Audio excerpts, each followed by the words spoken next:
What'd you think of the Super Mario Galaxy movie? Yeah, well, when I was a kid playing Super Mario at the arcade, um, I'm just finally glad Super Mario Galaxy has come because this is exactly what I envisioned when I played the video game. So let's get back to it. At the end of the first movie, Bowser has been defeated. He has been shrunk. Princess Peach and Mario now living in the Mushroom Kingdom, and all is good. But Peach is trying to figure out where she came from. She has visions of what appears to be her sister Rosalina, and so one day, realizing that how stable and well run the kingdom is, she puts Mario in charge while she goes out to look for her sister Rosalina. Meanwhile, Bowser Jr., the tiny little tyke, decided that he's going to fulfill his father's vision, which was creating this giant world with a giant cannon that will destroy the universe. But the only way to power such a magnificent weapon is through the power of the princess Rosalina. And so Bowser Jr. kidnaps her, attempts to drain her powers. But can Mario, Luigi, and Princess Peach, and Tiny Bowser defeat Bowser Jr. and save the day? And so they have to go on a wacky adventure in order to get there. Yeah, I'll tell you this. I was not looking forward to this movie. The trailers did not intrigue me. I did not love the first movie. I thought it was another Illumination, like ADHD, in your face, in your face. We're afraid you're going to be bored, so we've got to like throw stuff at you the entire movie. And I can't deny it. I had fun.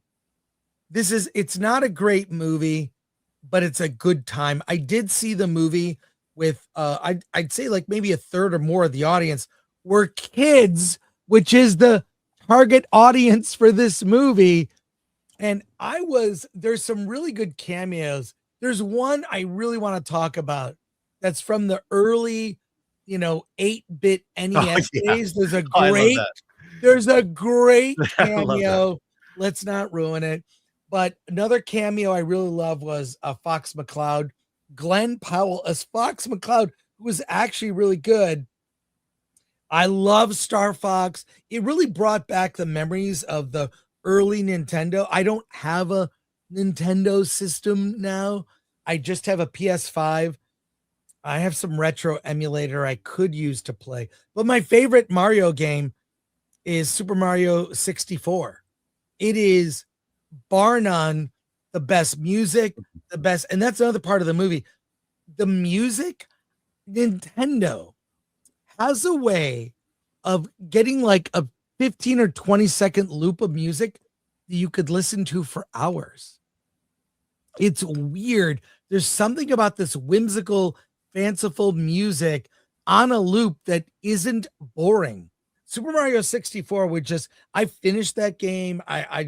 It was so playable to finally see Mario in 3D in that game. I mean, it's kind of crude now, but it was fantastic. And the voice acting in the movie was like Luis Guzman, who I've always liked. He plays Wart. I mean, it was good. It was good. Brie Larson as Rosalina. She was good. Yeah. And then stay to the very end. There's like a mid credit scene and a post very end of the movie credit scene that are fun, and they kind of set up a third one. They're building obviously to Super Smash Brothers, but all this did was go, I gotta really want to play Star Fox now. I really want to play Super Mario 64, which I can probably get on my phone. But you can't, there's something about that controller was so innovative at the time. All this was member berries about playing great video games. Nintendo is the Bowser Jr. relationship was funny. It was actually funny. I enjoyed that aspect, but played by like Jack Black and Betty Safdie as Bowser Jr. I still do not like Chris Pratt as Mario. It was jarring in the first movie. Kind of warmed up to it, and Yoshi was great. He was fun to have around. So not a great movie. Probably won't see it again. Had a good time. Made me want to play games. It's a giant commercial for Nintendo. So it gets a bare recommend from me, but this is a movie for kids. I think that's the problem I have with Illumination. Illumination, their movies are really for kids. Whereas the Pixar movies, or at least when Pixar was at its height, were more for kids and adults. Alan, what do you think? That's my biggest point here. I think Illumination is the standard now for animation. Yeah. For computer animation. Pixar is long gone. That said, I have the same feelings about Super Mario Brothers Galaxy that I did with Hoppers. It's a kids movie. It's not a family movie. It's for kids. I found myself I think what I enjoyed were the bright colors and the cool worlds, but that's not enough. The story was, story's okay. If I were, let's put it this way, if I could write this story, it's not a good story, and that's kind of how I felt. I could have done this. The story is weak. It's about the experience and the characters. Right. The way they worked in Fox McCloud, I thought was very good. Right. I think what I like about this one better than the first one is there's a sequence that feels much more like the video games, especially the arcade games. I wanted more like that. But in terms of and also I spent the extra money and watched in 3D. Don't do that. Just watch it normal. You did? Yeah. No. It was only $4. It was $4 from Regal. So Why'd you do that? I know it's a bad decision, especially when you're eating. What was I eating? Chicken fingers. It's a bad decision to make, but I did anyways. But I will say, Illumination is now the gold standard when it comes to animation. Storytelling needs to be worked on, but this movie far exceeds where Pixar is at today. And I'll say this: I agree with you. This is better than the first movie. This is the first movie. I was just like, I was just not into it. Didn't Chris Pratt, that did not work for me. This is more of an ensemble film.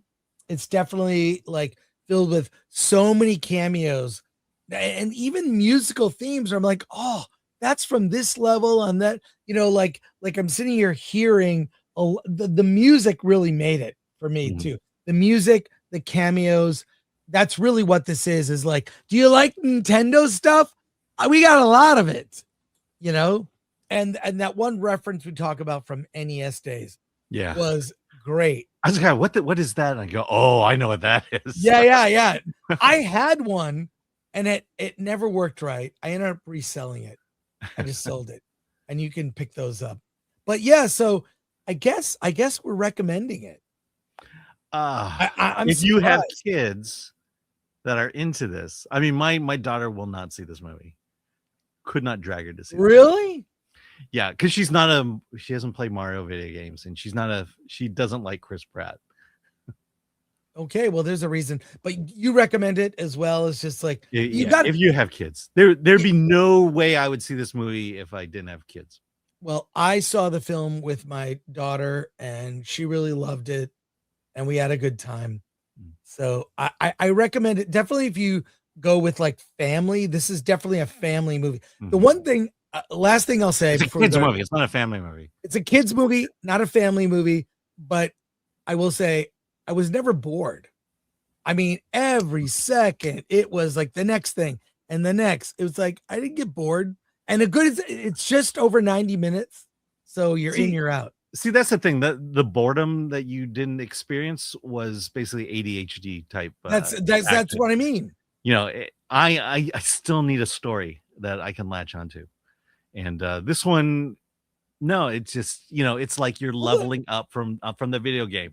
The accomplishments are great. You accomplish things, but they don't mean anything in the long run. Yeah, well, the weakest part is the script. I mean, there were jokes that were written that were just. People were not laughing at the jokes. They were laughing at the visual humor. Yeah. So look, it gets a bare recommend if you go with family and if you're a fan of the games, you will love it. If you're not, this is a waste of time.